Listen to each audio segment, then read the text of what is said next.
Cassian Holt, Vera Lorne, and Priest Wynne were never just mourners. They were architects of vengeance hiding behind the mask of grief. When Jason Alwyn joined their secretive circle known as the Ember Ring, he thought he was seeking justice for his brother's death. But what began as shared sorrow quickly unraveled into a deadly conspiracy. And when Jason tried to walk away, they made sure he wouldn't live to tell the truth. The town of Elmbrook rested quietly between dense woods and rolling hills, the kind of place where people left their doors unlocked and waved to each other, at stoplights. It was a town where nothing truly terrible ever happened, until the summer of 2018. On a warm July morning, a pair of hikers veered off the main trail near Chapel Hill, a wooded area rarely visited except by birdwatchers and the occasional camper. They stumbled upon a patch of disturbed earth behind a cluster of thorn bushes. Something about the way the ground was uneven made them stop. Digging through the soft soil, they unearthed what looked like part of a shoe. They called the police. Hours later, detectives uncovered the body of a young man, carefully placed in a shallow grave, his hands folded across his chest. The victim was quickly identified as 24-year-old Jason Alwyn. He had been missing for 3 days, reported last seen leaving his apartment to run errands. Nothing about Jason's life suggested he was in danger. He was a university graduate, recently hired at a logistics firm, known for his calm demeanor and responsible nature. His neighbors described him as polite but quiet, someone who kept to himself but always offered a nod when passing by. He had no criminal record, no history of mental illness, and no known enemies. Yet here he was, dead, buried in the dirt like a secret someone didn't want found. When the forensic team examined his body, they found bruises around his neck. The cause of death was manual strangulation. There were no defensive wounds, no signs of a struggle, which suggested he may have been caught off guard, or had known his killer. His phone was later recovered about a mile from the site, shattered on a rocky embankment near the old logging road. Curiously, his wallet was still in his jeans, untouched, with all of his ID and cards intact. That removed the possibility of robbery as a motive. Whoever killed Jason hadn't wanted money. They wanted silence. Detectives began piecing together Jason's final hours.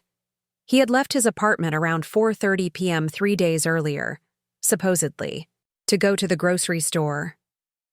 Cameras at the corner gas station picked up his car around 4:45, pulling onto Route 6. Behind him was a dark green van that tailed him through 2 intersections. The van's license plates had been removed. The gas station footage showed the driver only briefly, a shadowed figure wearing a baseball cap.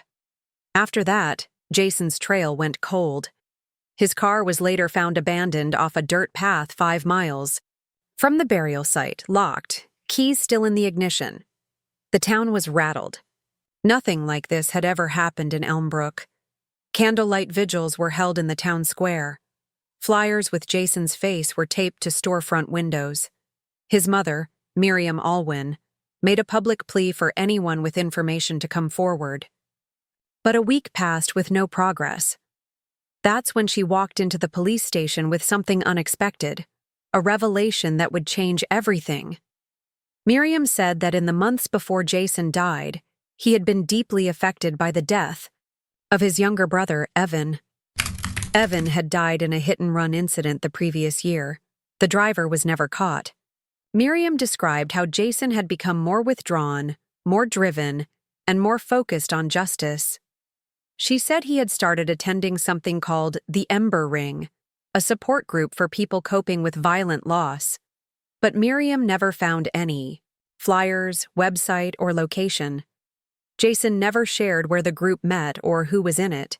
He had simply said, "They understand." The detectives were intrigued. They had never heard of the Ember Ring.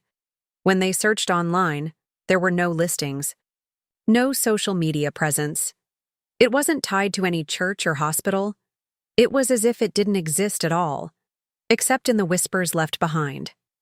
One detective said later that this moment, when Miriam mentioned the group, was when the case shifted. Jason wasn't just a random victim. He had been involved in something secret, something possibly dangerous. And whatever it was, it had followed him into the woods, buried him in the soil, and erased its tracks behind him. The question now was, not just who killed Jason Alwyn, but what exactly had he discovered before he died? The Ember Ring was a name that led nowhere and everywhere at once. At first, it sounded like something invented, a metaphor Jason might have used to describe his grief. But detectives couldn't dismiss it. It had come from his mother, who said Jason had spoken of it often in the weeks leading up to his death. He had said the group helped him cope, helped him channel the fire he felt after his brother's killer walked free. That phrase, channel the fire, struck investigators. It didn't sound like healing. It sounded like something darker. The search for the group became a priority. Detectives scoured Jason's laptop and phone, but most of his recent data had been wiped. There were fragments of emails from encrypted accounts, vague references to meetings, but no names. A deeper dig into his phone's metadata revealed that Jason had made regular trips late at night to a rundown building on the outskirts of Elmbrook, a decommissioned library that had been closed since 2012. Surveillance wasn't available, and the building had no electricity. When detectives arrived to investigate, all they found were the remains of burned candles, folding chairs arranged in a circle, and a wall covered in notes written in red marker. Some were phrases like, "Pain is purpose," and "The world forgets. We don't." Others were names, dozens of them, all handwritten in slanted, rushed script. Many were victims of unsolved crimes. Some were connected to accidents, overdoses, or cases where justice had been murky at best, and among those names was Evan Alwyn, Jason's brother. It confirmed that Jason had been here, but he hadn't been alone.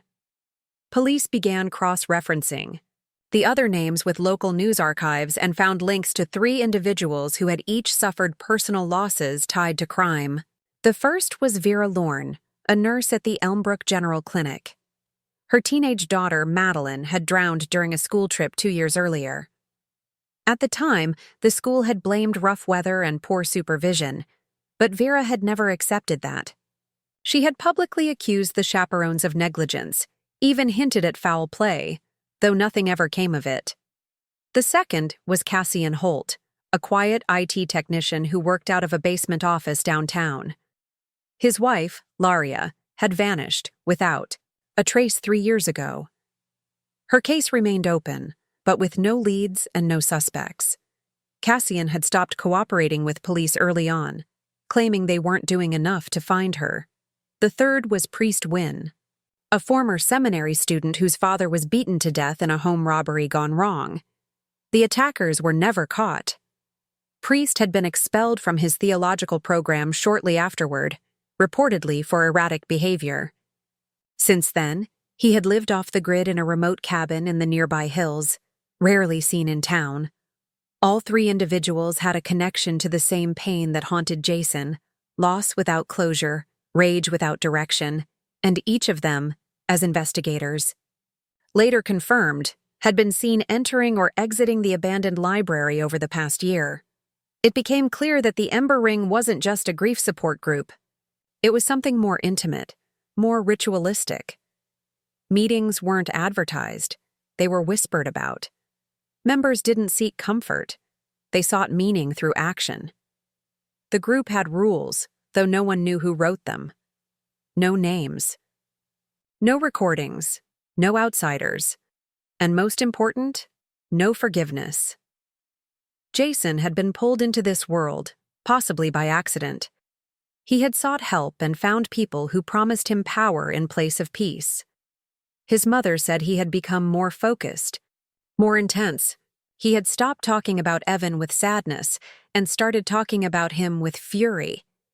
He believed justice wasn't coming, so he'd find it himself. But something must have changed. Perhaps Jason realized the group's intentions weren't just symbolic. Perhaps they had acted on their grief. Perhaps he wanted out. And if the Ember Ring saw that as betrayal, they might have decided to make an example out of him. After all, a martyr is more powerful than a deserter.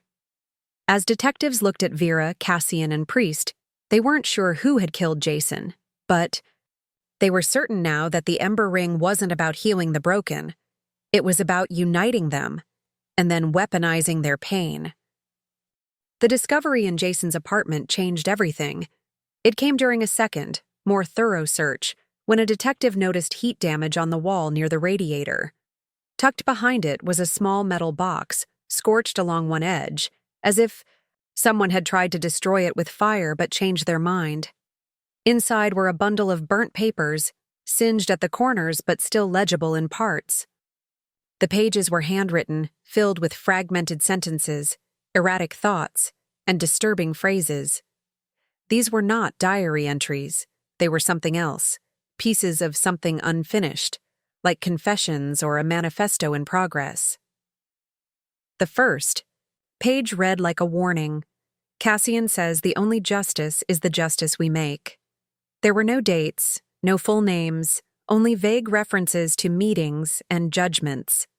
Several pages contained the same phrase repeated. No one forgets.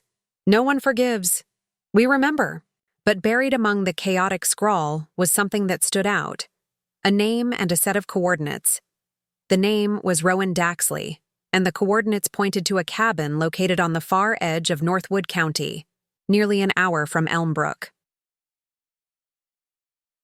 Rowan. Daxley was the man who had been driving the car that hit Jason's brother Evan. He had been brought in for questioning at the time, but a lack of solid evidence led to the case being dropped. Jason believed he was guilty. He had told friends that the man walked free while his brother was buried. Now, detectives feared Jason might have taken justice into his own hands. When police arrived at the cabin listed in the coordinates, they found it abandoned. Dust covered the windows and the front door hung open slightly. Inside was a mess of overturned furniture, spilled food, and something far more troubling, a trail of dried blood leading to the basement. Downstairs, the scene was grim. Bloodstains painted the concrete floor, and drag marks suggested a body had been moved. But there was no sign of Rowan Daxley. No body, no vehicle, no clear evidence of where he had gone. Jason's fingerprints were found on a broken flashlight in the basement. His DNA was on a half-empty water bottle in the kitchen. He had been there, but the timeline was unclear. Had he gone there alone? Had someone else been with him? And where was Rowan? More than anything, detectives wanted to know what Jason had been planning. Was he seeking closure? Revenge? Was he lured there? Surveillance footage from surrounding roads showed little, but a single camera at a nearby gas station caught something chilling. A dark green van, similar to the one seen following Jason the day he vanished, was spotted idling near the cabin turnoff 2 nights before Jason was reported missing. This discovery suggested the presence of others, people who may have known what Jason was doing, or perhaps had followed him. There was now reason to believe Jason had uncovered something about the Ember Ring, something he wasn't supposed to know. And if Rowan Daxley had truly been taken, then it meant the group wasn't just focused on symbolic gestures. They had crossed a line. Detectives circled back to the names connected to the group: Vera, Cassian, and Priest. Their backgrounds now seemed less like coincidence and more like pieces of a plan. In Cassian's case, investigators found that he had taken frequent trips to wooded areas around Northwood. His alibis were vague, his work records inconsistent. A search warrant was issued for his storage unit, where they found a burner phone with encrypted messages. Some were deleted, but a few survived. One message simply said, "He's asking too many questions. Time to decide." Jason had become a liability. Maybe he tried to help Rowan escape. Maybe he confronted the others. Whatever happened, it was clear the Ember Ring saw him as a threat. And threats, in their world, weren't ignored. For police, the truth was becoming clearer, but more disturbing. Jason had been pulled into a movement he didn't fully understand. He thought he was joining a group of mourners. In reality, he was walking into something calculated, something capable of erasing people like him and making it look like grief was the only cause. The case began to unravel in unexpected ways. While local detectives continued investigating Jason's death, federal authorities quietly became involved. An anonymous tip had been sent to the FBI's Behavioral Analysis Unit, describing a group operating under the name the Ember Ring. The letter was brief, typed, and unsigned, but the details were impossible to ignore. It spoke of ritualistic meetings, secret punishments, and a belief that some people were marked for judgment. The tip included a list of individuals, Jason Alwyn among them, described as cleansed. This turned the investigation from a small-town murder to a potential organized criminal operation. Federal agents began digging deeper into Cassian Holt, Vera Lorne, and Priest Wynn. The trio, once seen as emotionally shattered loners, now appeared to be the center of a network with defined roles and chilling discipline. Cassian, investigators, discovered, wasn't just a tech worker.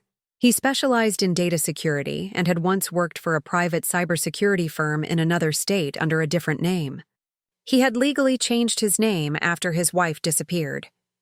Vera, the grieving nurse, had medical access and had once been suspended briefly for altering prescription records. Priest Wynn, though once on track to become a religious leader, had attended survivalist courses and was connected to an underground forum where users shared methods of retribution without law. Authorities now believed the Ember Ring had multiple members beyond the known three, possibly spread across different states. What started as a support circle for victims of injustice had evolved into something structured, almost cult-like. They selected cases, reviewed them internally, and decided whether to act. The crimes they committed weren't random. They were chosen. Each was seen as delivering justice that the system had failed to provide. And Jason, it appeared, had once agreed with them. But something had gone wrong. An analyst reviewing the eye. Burned pages from Jason's metal box found something missed earlier, a faint impression beneath the ink. With specialized lighting, they uncovered another name. Bera Laxley. It was a variation of Rowan Daxley's name. But why the change? A cross-check revealed that Rowan had once used the alias Bera while working for a private security firm abroad. This explained the secrecy. Jason had somehow learned that Rowan had assumed a new identity and tried to hide it.